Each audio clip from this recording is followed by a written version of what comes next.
Even ऐसा माना जाता है कि आजादी के पर्व, आजादी को पाने के लिए जो फंड की व्यवस्था थी उसमें नेहरू जी के परिवार का बहुत बड़ा योगदान था।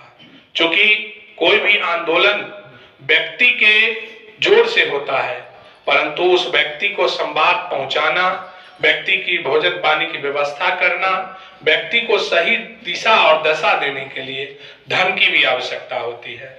इसीलिए पूरे भारत को जोड़ने के लिए नेहरू परिवार ने अपने सर्वस्व समर्पण किया और पंडित नेहरू, जो कि भारत के प्रथम प्रधानमंत्री हुए, उनका बच्चों के प्रति बहुत बड़ा लगाव था। वो ऐसा मानते थे कि आज जो ये बच्चे हैं, जो उनके समय के बच्चे हैं, यही भारत का भविष्य है। और यह भारत जो ब्लैक एंड व्हाइट टीवी की तरह है, भूखा है, गरीब है, लाचार है, इसके पास सिंचाई के साधन नहीं है, यहाँ पर व्यवस्थाएं नहीं है, स्वास्थ्य नहीं है, तकनीकी शिक्षा नहीं है, वो भारत को श्रेष्ठ भारत बनाने में इन बच्चों का बहुत बड़ा योगदान आने वाले समय में हो सकता है।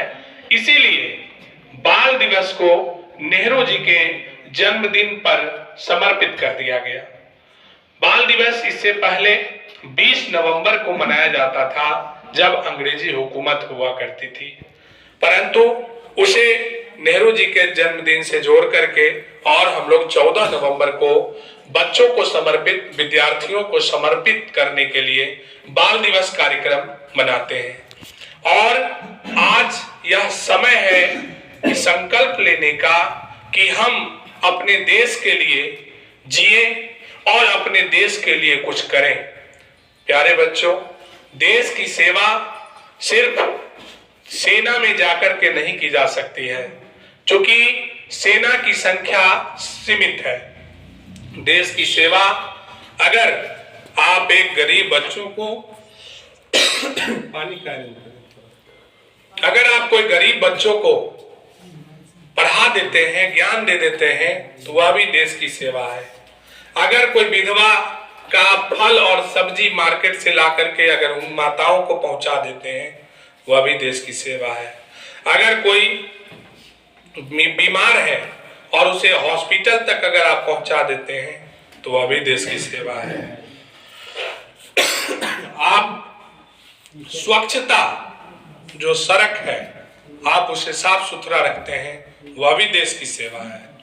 आप अपने बहन को रक्षाबंधन के दिन आर्थिक रक्षा करने का अगर संकल्प लेते हैं और उसे नौकरी तक पहुंचाने का संकल्प लेते हैं, तो यह भी देश की सेवा है। और अपने आप को एक बेहतरीन तकनीकी प्रशिक्षणार्थी के रूप में अगर सही से अगर आप पठन पाठन करते हैं, तो वह भी देश की सेवा ही है। क्योंकि भारत की जो जनसंख्या है वह भारत के लिए आपदा है।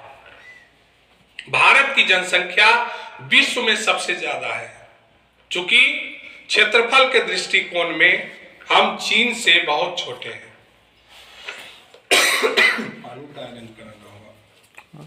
और क्षेत्रफल के दृष्टिकोण से छोटे होने के कारण हमारी आबादी भारत के लिए एक तरह का ढोने वाली व्यवस्था है।